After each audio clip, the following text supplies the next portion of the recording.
Shanghai के मशहूर यो yuan garden में वाक़या 240 साल पुराना रिवायती चीनी तिब का ब्रांड टोंगहान चुंगतांग अपनी सकाफती विरासत को सयाहती तजुर्बे में बदल रहा है। तोइना मसाज और जड़ी बूटियों की अद्वियात के तारुफ से लेकर खुशबूदार थैलियां बनाने तक गैर मुल्की सयाह इस जगह आकर इन तमाम सरगर्मियों का तजुर्बा कर रहे हैं।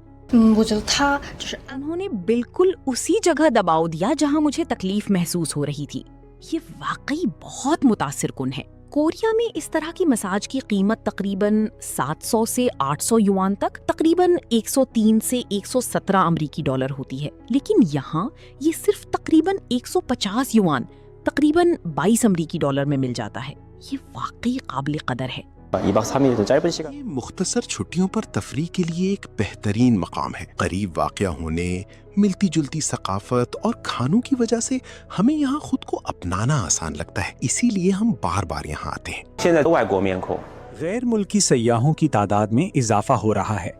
मुशाहिदे, सुनने, सवाल करने और नब्ज देखने के जरिए हमारे डॉक्टर सेहत के मामूली मसाइल भी समझ लेते हैं। बाज़ औक़ात लोग मजाक के तौर पर कहते हैं कि जैसे हम ज़हन पढ़ सकते हैं,